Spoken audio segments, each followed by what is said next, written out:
నమస్తే. ప్రస్తుతం మనతో పాటు ప్రముఖ విశ్లేషకులు ఇమ్మంది రామారావు ఉన్నారు. ఆయనతో మాట్లాడదాం. నమస్తే సార్. అవుతమ్మా.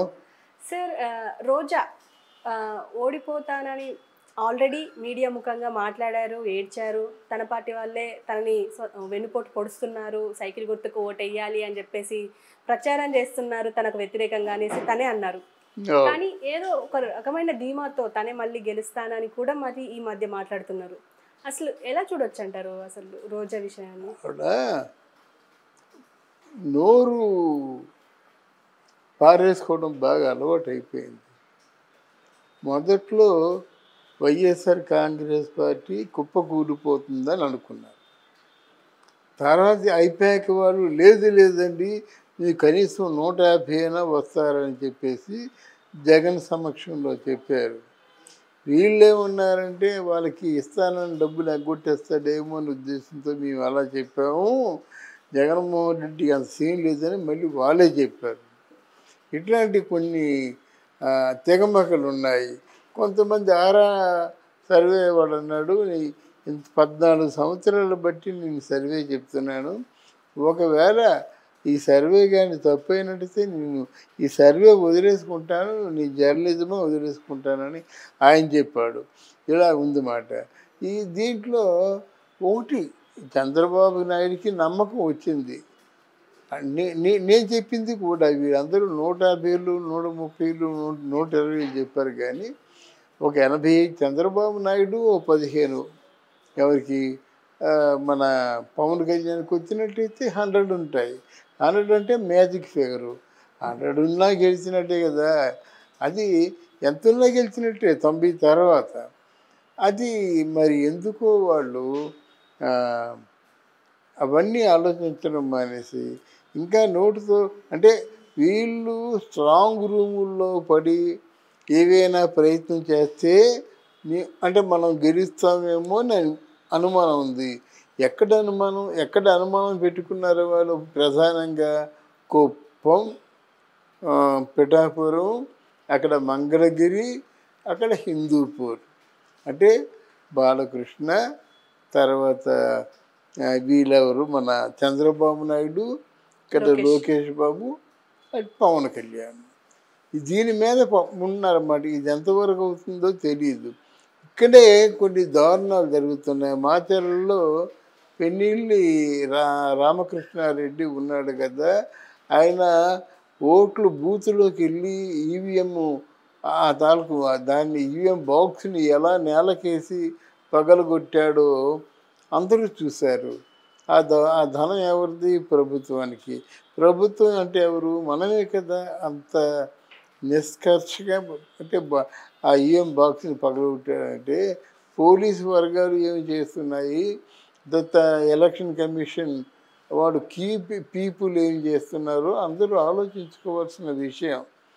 అందువలన ఇక్కడ మనం ముఖ్యంగా ఆలోచించవలసింది ఎలక్షన్స్ ఫలితాలు వచ్చినంత వరకు ఎవరికి పోలైన ఓట్లు వాళ్ళకే దక్కేలాగా చూసుకోవడం మన ప్రధాన కర్తవ్యం. సార్ అంటే ఇప్పుడు రోజా ఓడిపోతారని తెలిసినా కూడా ఎందుకు అంత స్పష్టంగా మాట్లాడుతున్నారంటారు? ఆవిడ స్పష్టంగా మాట్లాడడం కాదు, ఆవిడకి జగన్మోహన్ రెడ్డి గారికి ఏదో అండర్స్టాండింగ్ ఉంది. వేగాల ఓడిపోతే మాకు అదేంటంటే ఏదో చెప్పుకుంటాడు ఆయన.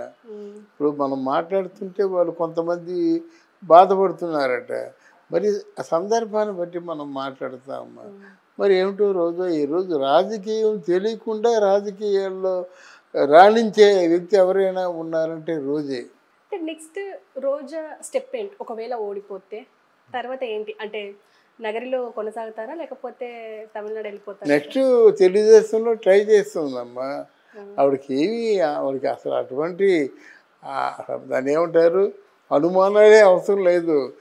ఎక్కడ తన అంటే సర్వైవల్ ఉంటుందో అక్కడే కొనసాగుతుంది అన్నమాట.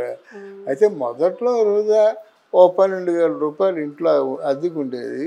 కానీ ఇప్పుడు రోజా ఏంటంటే 2,000 కోట్లకు అధిపతి అయిందన్నమాట. దీన్ని కాపాడుకోవాలంటే పార్టీని మార్చినట్టు మార్చేస్తుంది. దాన్ని ఎవరో అభ్యంతర పెట్టరు.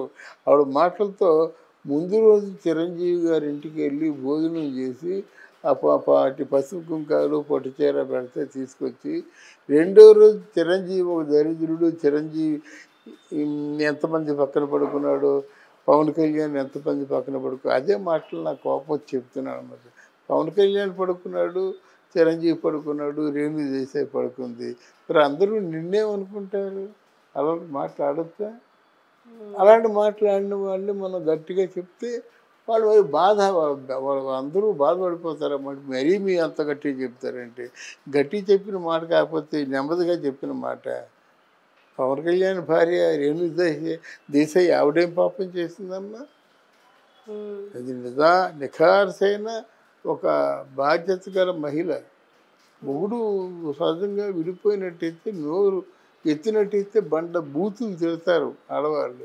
అటువంటి వ్యక్తి నా మొగుడు డబ్బు కాసించాడు, కేవలం ప్రజాసేవ ప్రజాసేవ ప్రజాసేవ అని అంటూ ఉంటారు. ఒకప్పుడు రేణు దేశాయ్ వెళ్ళింది, జనసేనలో కలుస్తూ ఉంది, కానీ మళ్ళీ కలగాపురం అయిపోద్ది, బాగుందని అని చెప్పాడు. అలాగే పవన్ కళ్యాణ్ కూడా మనుషుల్లో ఎంత మంచివాడంటే, ఎంత గొప్పగా చదివించాడు, ఎంత గొప్పగా తయారు చేశారు ఆ బిడ్డని, అఖీరానందాన్ని. ఇప్పుడు క్యూలో లైన్లో ఉన్నారు అఖీరానందాన్ని హీరోని చేయడానికి. చెప్పొచ్చేది ఏంటంటే, ఇంత సాంప్రదాయబద్ధంగా ఇంత సంస్కారబద్ధంగా ఉన్నప్పుడు వాళ్ళు ఎందుకమ్మా నువ్వు రోడ్డుకు లాగుతావు? ఏదో అయినట్టయితే నువ్వు కూడా అదే అవుతావు కదా, ఆ మాత్రం ఆలోచించువా నువ్వు? కనుక రోజా ఇప్పటికైనా తన అంటే ఆ పద్ధతిని మార్చుకొని నోరు కంట్రోల్ చేసుకుంటే భవిష్యత్తు ఉంటుంది, లేకపోతే భవిష్యత్తు ఉండదు. ఒకవేళ ఇఫ్ ఓడిపోతే తను మళ్ళీ మూవీ ఇండస్ట్రీకి వచ్చే అవకాశం ఉందంటారా? అంటే పూర్తి అయితే వదిలేసింది జబర్దస్త్తో. ఎందుకంటే వీరికి ఏంటంటే సీనియర్లు, మాకు ఇది ఎంత గౌరవం కావాలంటారు. వాళ్ళు ఏంటంటే అక్కడ నీకు ఎలా ఉంటుందంటే, ఎవరు ఆవిడ పేరు ఇప్పుడు కంగనా రనౌత్, బీజేపీ, అదే అంటే ఆర్టిస్ట్గా వాళ్ళకి నయనతారకి ఈరోజు ఎంత ఇస్తున్నారు? 50 కోట్లు ఇస్తున్నారు. అలాగే వీళ్ళకి ఇచ్చినటువంటి అమౌంట్ వీళ్ళకి ఇవ్వరు కదా, అంతవో కదా ఒకటి. రెండవది ఏంటంటే సీనియర్స్గా ఇమ్మలేరు. ఇప్పుడు ఆ పాత పద్ధతులు, ఆ పాత సంస్కారం ఇదంతా అక్కడ లేదు. ఏంటి రోజా గారు అదే సీనియర్ అంటే వాళ్ళు ఇమ్మలేరు వీళ్ళు. అందువల్ల ఒకటి వాళ్ళకి వీళ్ళకి సహస్రాంశాలు తేడా ఉంటుంది. వీళ్ళకి కోట్లలో ఉంటే వీరికేమో లక్షలు వేలలో లక్షల్లో ఉంటుంది. అది కొంచెం సిగ్గుపడే అంశం అన్నమాట. సో మళ్ళీ రాజకీయాలు రుచి మరిగిన తర్వాత ఎవరు సినిమాలో రారమ్మా. సినిమాకి మామూలుగా ఏదో కోట్లు వస్తాయి, కానీ అలా కాదు కదా.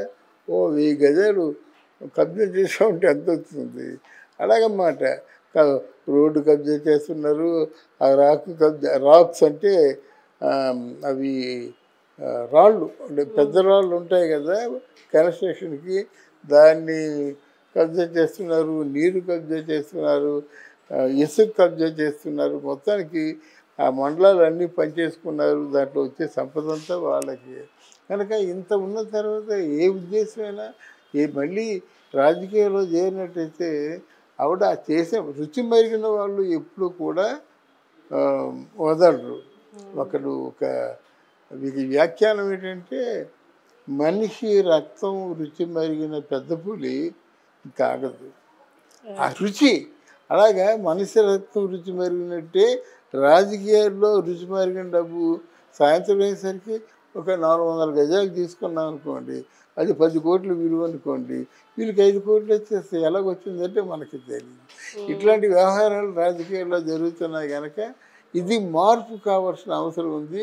అందుకే కూటమిలో ఉన్న పెద్దలు, రేపు మోదీ గారు కానీ, చంద్రబాబు నాయుడు కానీ, మన పవన్ కళ్యాణ్ కానీ ఇట్లాంటి వ్యక్తులు వచ్చి మళ్ళీ వాళ్ళు ఏమైతే అన్నారో ప్రజాస్వామ్య పరిరక్షణ అని అది జరిగితే అందరూ బాగుంటారు.